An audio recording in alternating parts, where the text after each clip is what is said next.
Bizim ailə, bizim nəsil 4 baba şəhid verib vətəni qorumaq üçün.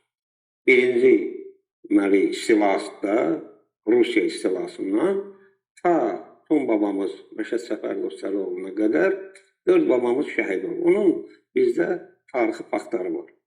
Onu biz uzun illər ailənin özündən gizlədiblər. Çünki ne üçün? Sovet dövründə, bilirsiniz, repressiya dövründə əgər bilsəydilər ki, bizim babamız difai hərəkatının rəhbərlərindən biri olub, onun üç oğlunu və xanımını sürgünləyəcəklər. Biz də dünyaya harda gələcəyik bəllidir. Amma mənim nənəm, Allah ölənlər rəhmət etsin, Ziba xanım, Abbasəli qızı, Hacı Abbasəli qızı. Hacı Abbasəli qızının çox savadlı qadın oldu. O dövrdə də qadınların çox az qismi Azərbaycanda və Bakıda savad sahibi oldular. O xanım babamın şəhadətindən sonra bütün nəslə onun haqqında danışmağı qadağan edir. Çünki bilirdi ki, Sovet hökuməti gəldiyi bizim o vaxtı babalarımızın çox böyük mülkiyyətləri var. Bir mülkədar ailəsinin deməli,ürəmələri. Necə mülkədar? Halqa əl yetirən.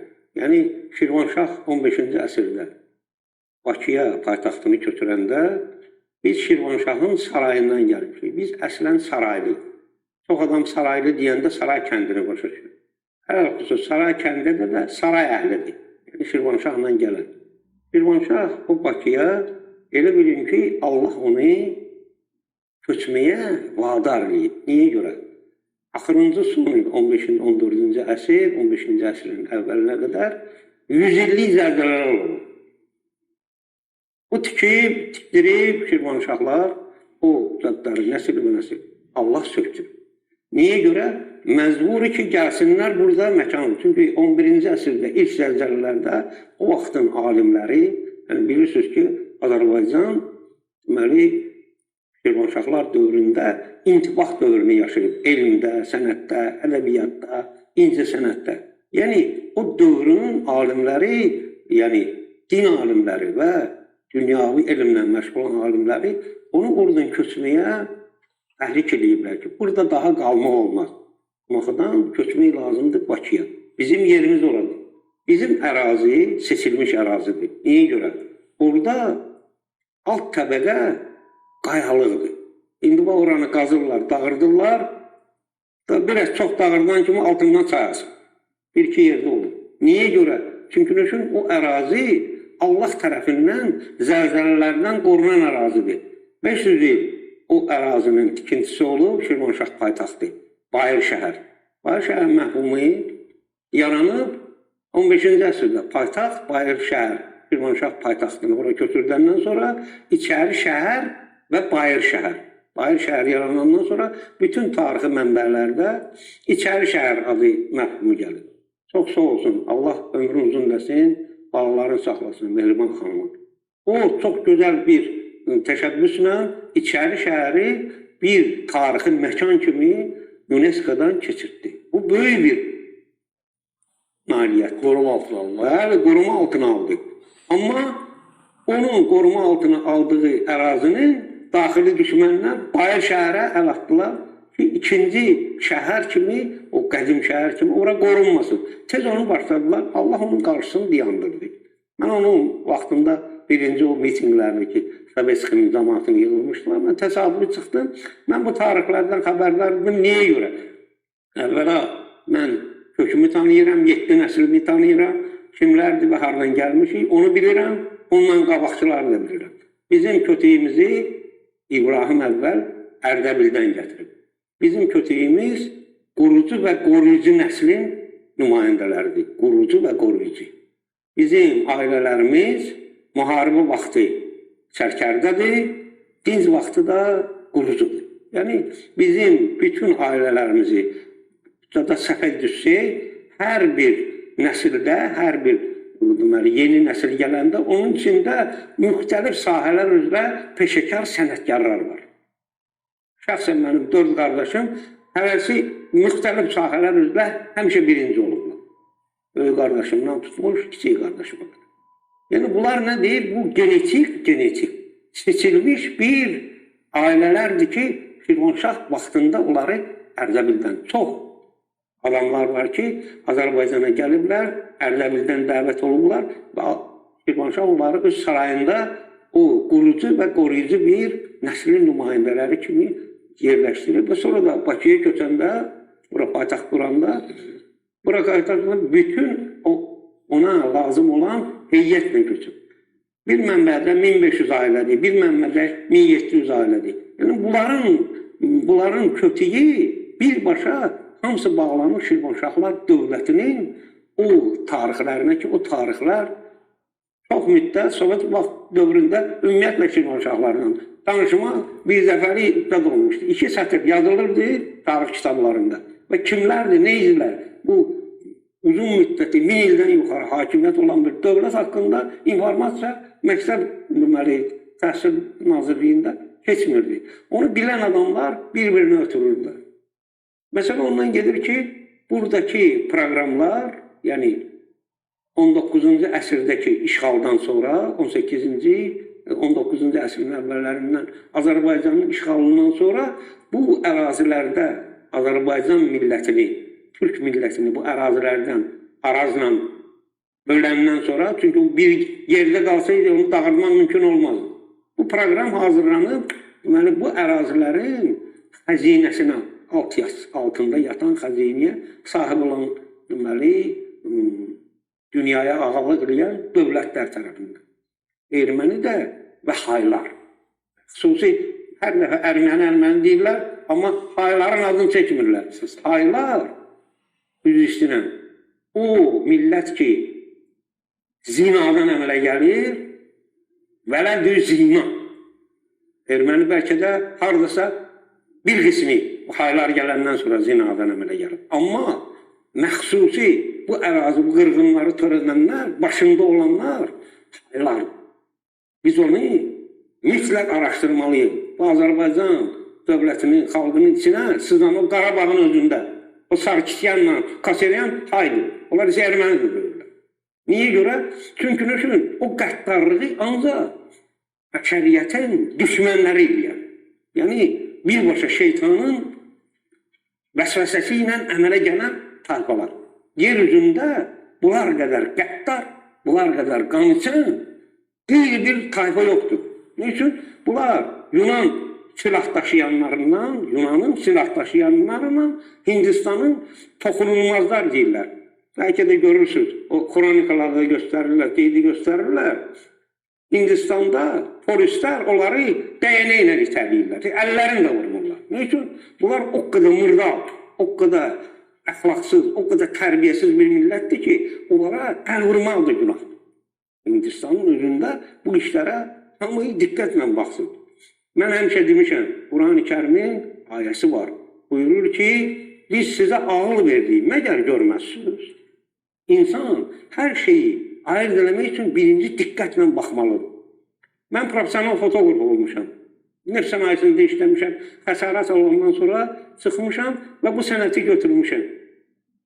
Allah özü elə bir şərait yaradıb ki, mən bu sənəti gəlim. Mən bu sənəti götürən kimi birbaşa ən yüksək profesional səviyyədə işlədmişəm. Birinci çəkilişim birbaşa o hayların 1983-cü ildə burada 10 günlük keçirdirdilər, Qarabağın 10 günlük. Mənim birinci çəkilişim dövlət səviyyəsində olub. Xəsarət alandan sonra Allah rəhmət eləsin. Bakı İcra Hakimiyyətində bir fotoğraf vardı, o mənim uşaqlıq dostum idi. Arada yanına gedib gəlirdim, onun yanında olanda bir hadisə düşdü, mən orada çəkilişi elədim. Bunlar deməli, Dostluq Parkında, ağac əsməyi, Dostluq Parkında. Bu xalqın düşməni, gizli düşməni. Yəni, Sovet onun elə üstünü örtmüşdü. O düşməni görmürdülər. Dostdur, o üzr istəyirəm, Allah canı sağ olsun. Zeynəb Xanlarovanın bir dadı var idi, İrəvanda konserti var idi. Ondan sonra ona Ermənistanın xalq artisti adı verdilər. Orada bir mahnı oxuyub. Qardaş olub Hayistan, Azərbaycan. Zeynəb xanım o vaxtı o dövlətin adını, həqiqi adını çəkdi o mahnıda. İndiyəcən o Cadı mahnını vermirlər. Mahnını yığışdırırlar. Niyə görə? Çünki daxili düşmənlər onun açıqlamasını verməzlər. O bir təsadüf idi. Amma Zeynəb xanımın da o bizim ərazilərdə doğulmuşdu, böyümüşdü və onun da babalarının o haylardan çox məlumatı var deyəndə o mahnının içinə... Həm də şair ilə yazıb, şair eləyib də. Bəli. Ne deyirsənsə, onun həqiqətini axtarmalıdır. Əgər o həqiqəti axtarmamısansa, o həqiqətdən bir xəbərsənsə, yaxşısı o da danış. Niyə görə? İnsan bu dünyada imtihan qarşısındadır. Və qiyamət günü hər əməlinə görə, hər kəlməsinə görə cavab verəcək. Quran-ı Kərimin açıq ayəsi var. Buyurur ki, mənə and içməyin. Çünki hər andınıza görə cavab verəcək. Yəni insanlar o dərəcədə Allahdan uzaqlaşır. Yəni bu genetik ancaq bağlılığı olan Allahla bağlı olan insanlardır ki, onlar müttəqidirlər. Müttəqi olanlar bu dünyada Allahın təcəllasını deyirlər, göstərirlər. Quran-ı Kərimdə açıq ayə var. Buyurur ki, biz müttəqilərin dili ilə danışarıq. Allah danışdırır. Hər bir insan bildiyi sözləri özü deyir, amma müttəqilər bilmədiklərini deyirlər. Allah ağzını açır, dilini açır və o kəlamları deyir, özü danışanda tükürüb açır. Ya Rabbi, mən bunu heç yerdə oxumamışdım. Amma sonra alimlər onun sözünü təsdiq edirlər. Çünki alimin təması Allahlandır. Kimin təması Allahlandır? Həkim Allahın adıdır. Alim Allahın adıdır. Ne üçün? Biz bu insanlara qiymət verməliyik. Onlara barmaq arasından baxmaq olmaz. Hansı cəmiyyət nəfsə uyursa, onlar cahilliyə gedir. Və cəhalət insanı Allahdan uzaqlaşdırır. O adamlar ki, pula sahib olmağa, vətə sahib olmağa layiq deyirlər, onlar əyri yollarla onu qazanırlar. Elə bilirlər ki, özlərini xoşbəxtlik qazanırlar. Xeyr, özlərini bədbəxtlik qazanırlar və qiyamət günü otalov qazanırlar. Yəni, məsələ ondan gedir. Bizim nəsillərimiz, anam Allah ilə nəvzi rəhmət eləsin, anam rəhmətli 100 il yaşayır. Çox hadisələri də o deməli, körpə də olsa, amma böyüklərindən eşidib 15 yaşında. Atam o dövrdə 18-ci ildə 15 yaşında olub. Atamı, babam deməli o vaxtı nəşriyyata qoyub oxumağa, işləməyə. 12 yaşından o deməli naşir yanında olub, deməli master linotipist. Yəni atam 4 dənə əlifbanı o vaxtı tərsini oxuyurdu. Yəni naborşiklər bilirsiniz. O zaman linot yığılırdı. Bəli, yığılırdı. Məxsusu ne üçün? Çünki ne üçün? Difai hərəkatında birinci növbədə onların deməli proqramlarını, onların teylərini yayan mətbu orqan olmalıydı. Məqsəd yönlü mənim rəhmətli babam, şəhid babam. Qırıncı şəhid babamız. O onu 12 yaşından qoyub deməli mətbəədə. Hacı Zeynalabdin Tağıyevin mətbəəsidir. Yəni bu hadisələr çox qısa müddətdə yaranmayıb. Bunun geniş bir tadı var. Məxsusi burada mənim qarşımda Bakının 1910-cu ilin gen planı var. Yəni Bakını necə təzədən qurumaq və indiki ərazi. Bəli, həmin ərazi yaşıl zona kimidir. Yəqin ki, bu göstərilir efirdə, buna görürsünüz. Yəni orada bu xəritə ilə məşğul olan adam 1883-cü ildə Mason ağaları tərəfindən, Mason memar olub, göndərilib Bakıya. Kimlərinsə dəvəti ilə. Və o gözəl binalar, yəni memardır, gözəl bir memardır. O, Quba meydanından yuxarı, yəni indiki dramadan yuxarı, bütün o bizim ərazilərə qədər stad qurub, memarlıq abidələri qurub. Çox gözəl, nəfis binalar. Hansıların ki, bəlkə də Avropada bir-iki dənə dadı var idi, kopyası var idi. Məxsus o zadların hərakalları çiynində olan balkonlarla. Onu hamı bilir, görürlər bu ərazinin zamanı. Və bir müddətdən sonra bunu şirin göstərəndən sonra xalqa və nə ediblər? Onu ilə tapşırıblar ki, gen plan qurursan. Bakının gen planıdır. Və ona 33.500 rubl pul verilir. O dövrün pulu ilə 33 kilo yarım qızıl deyir. Pul verirlər, qızıl pul. Bu Alman təbəəsidir, amma mason O yapılır. sənətkardır, onun Sənətkarı istifadə ediblər. istifadə Öz ediblər. siyasətləri üçün. Öz bilmir ki, əhalini dağıtmaq, məqsəd nədir? Şirvanşahın qurduğu ənənəsi olan, milli ənənəsi olan əhalini, yox, mən sizə söz verirəm. Sadəcə olaraq bir balaca şey, Yəni Avropaya meyil o vaxtdan yaranır. Yəni neft pul milyonçuları Bakıda 100-dən yuxarı neft milyonçusu olub. Bakılılar. Dostlar olsun ki, onların əksəriyyəti savadsız olduğuna görə, cahil olduğuna görə o pulları xalqın dövlətin inkişafına yox, özünün şan şöhrətindən xərc edir. Yeganə sayılan adamlardır ki, barmaqla sayılanıdır, başında Azərbaycanın Tağıyev kimi bir kişi olur.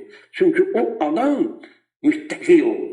Yəni təqvası ilə Allaha bağlı. Və Allah ona ən yaşlı vaxtında verib sərvəti.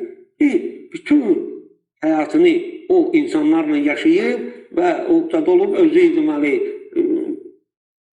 usta olub, bənna olub, malakeş olub və onun da canı ilə özü həmin xəzinəni tapıb. Şirvanşah Bakını quran kimi onun yerləşdirmə zonası qoruyucularla olub. Deməli, Şirvanşahla 700 süvari gəlir. O süvarilərin, deməli, 300-ü yerləşdirilib Bakıdan kənarda, 3 təpənin üstündə. Höküməli, təpənin üstüdür, Köhnə Saray kəndi, təpənin üstüdür və deməli, Novxanı. Bu ailələr, Höküməli, Novxanı və Saray ailələri. Bunlar Şirvanşahla gəliblər. Onun 400 ailəsi Bakıda yerləşdirilib. Bakıda sərhəd xətti boyu, təzəpir xətti boyu, üstündə təzəpir xətti, sonra onu Sovetski elədilər adını. O xətt boyu yerləşdirilib, mərkəzdə saraylılardır, sağ qolda höküməlilərdir, sol qolda Novxanlılar. Höküməli kimdir? Höküməli, deməli, Şirvanşahın, deməli, hücumda avangardı olan süvarilərdir, birinci qılınc çalanlar. Höküməli, əli hökümlülər. Bunların mən uşaq vaxtında onların ataların, babalarını görmüşəm. Cüssəli, pəhlivan cüssəsindən olan adamlar. Novxanı cəmaatı, Mehdi Hüseynzadəni qəhrəman dedik, onun genetikası qəhrəmandır. Yəni, onlar bir növ həmişə hücumlarda və strategiyanı bilən adamlardır. Şirvanşahın bütün qoşunları, qoşun əhli, hamısı strateji təhsil almış, strateji əməllərlə müharibələr udan çatlardır. Biz o cəbhə xəttində olmuşuq. Və niyə görə bu proqram qurulub? Əvvəlcən o memara tikdiriblər, sonra o memarın əli ilə buranı söktürmək proqramı yazdıblar. Burada bax çalsınlar, necə ki indi çalırlar. Bu proqram nə deyir? Orada əgər o köçürülsəydi 1910-cu, əvvəla bu adam ölür. 1906-cı ildə. Siz təsəvvür edin, tarixdə belə bir şey yoxdur ki, memar öləndən sonra onun verdiyi layihə ilə Bakı sökülsün. Hansısa ərazi sökülsün. Məsələ nədə gedir? Bu strategiya. Yəni, bu Bakının qəsbi üçün strategiyadır. Onlar bilirdilər ki, əgər Bakıya hücum eləsələr, Şirvanşahın paytaxtında olan o ərazi cəmaatı difai, sonra adı alıb difai. Amma o qoşun əhlidir, onlar birinci qoruyuculardır. Dəfələrlə Bakıya hücumun qarşısını o 3 kəndin cəmaatı və bir də ki, o təzəpir xəttində olan ailələr alıblar. Yəni, onların döyüşçüləri. Məsələ ondan gedir ki, bunu bilən o vaxtın o strategiyasını öyrənən adamlar, yəni bu Bakını istismar eləmək üçün, onun bütün sərvətini əldə eləmək üçün Bakılılardan bu Bakı ərazisini boşalmalıydılar. Və oradakı birlik dağılmalıydı. Niyə görə mənim babam bir gecənin içində təşkil edib? Çünki onun genetikasında və atasından, babasından bütün o strategiya olub. 29'u Məlun Dad, Şamiyan əmr verir, kazarmaları bağlatdırır. Baxmayaraq ki, o kazarmalarda Erməni idi. 1918 bəli, bağlatdırır ki, o gələn, qıraqdan gələn hayların qoşunları biraz rahatlıqla girsin və cəmaatı qırsın. Və nə baş verir? Babam ondan xəbər tutan kimi babamın çox böyük deməli hörməti olub xalqın içində nəsilli onu təsdiqləyən mənim əlimdə sənədlər var. O zadına görə hamı onun çağrışına hay verib və bütün o zərgər falanı barikadalarla bağlayıblar. Bir gecənin içində. Yəni bu mütəşəkkil bir ilat olmasaydı onu heç cür bir gecənin içində eləmək olmazdı. Səhər qoçun girəndə birinci girib deməli dat tərəfdən, Lökvatan tərəfdən gəlib, o girib da içəri şəhərin aşağı hissəsini soyqırım eləyənə müddətdən yuxarı Şirvanşahlardan ərazisindən yuxarı o ərazilərdə Şamaxlılar yaşayır və yuxarıda da Şamaxlılar məhəlləsi var. Deməli, Bakının quruluşunda belədir ki, Şamaxlılar məhəlləsi indiki Nərimanovun heykəlindən ta içəri şəhərin hasarına qədər Şamaxlılar məhəlləsi. O ərazidən cəmaət çəkilib sığınıb Bayır şəhərə və Bayır şəhərdə mütəşəkkil mühafizə əmələ gəlib. 3 gün, 3 gecə, aprelin 2-sinə qədər o ərazini qoruyublar və qoşun oraya girib bir burnunu soxubub. Amma qıraqdan pulemyotlarla, toplarla atəşə tutublar. Və pulemyotların da topların atəşçəliyi, nişanları Təzəfirin o tərəfə baxan üzündə idi. Axırıncı restavrasiyada onun üstünü öpdülər. Azərbaycan xalqını aşağılamaq olmaz. Azərbaycan xalqı mübariz xalqı, onun mübarizəsinə qarşı daxili və xarici düşmənlər olub. O daxili xarici düşmənlərin indi də var. İndi bunların bizim rəhbərimiz 44 günlük müharibə özü dedi. Bu şərlə haqqın davasıdır. Biz şərri içərdən yığmalıyıq. Nə qədər ki içərdən şər yığılmayıb, xaricin bütün ceylərinə havadarlıq edəcəklər. Ne üçün? 14-cü ildən bir yana bu proqram ki atılıb ortalığa, bu devrim proqramıdır. O vaxtı buna 1914-cü ildə Nikolay qol çəkdi. 2 aydan sonra düşdü müharibəyə, Nikolayın bütün taxtı dadı dağıldı, dövləti dağıldı. İndi bu proqramı dayandırmaq lazımdır. O söküntü ərazilərindən qeyri-qanuni söküntüsü Nazirlər Kabineti tərəfindən dayandırılmalıdır, ləğv olunmalıdır və orada bərpa işləri görülməlidir. Biz o ərazi üçün layihə vermişik, o boşalman ərazi üçün Zəfər yolu, Qafqaz İslam ordusunun Zəfər tağı və Zəfər muzeyi. Bunun qarşısını alan qüvvələr var. Bunun qarşısını alan qüvvələr var. Və onlar bilməlidirlər ki, bu nişanı Allah yaradıb. Onu heç kəs aşağılaya bilməz. Harada cəhd eləsələr bu nişanı qoysunlar, Allah onun qarşısını alacaq. 2 dəfə o Filistudyanın yanında istəyiblər eləsinlər, zəlzələ eləyib bir yerlə birləyib o yeri. Yəni məsələ onunla gedir ki, gözünüz görür, ağlınız işləsin. Allah onu buyurur ki, məgər görməzsiniz, görün. Bu dayanacaq dünyanın hər yerindən gələnlər bütün Bakının ən uca yerində. Ən uca yeridir o ərazi. Və hər yerdən də görükür. Xəzərin o sahilindən də görükür, bütün ərazilərdən.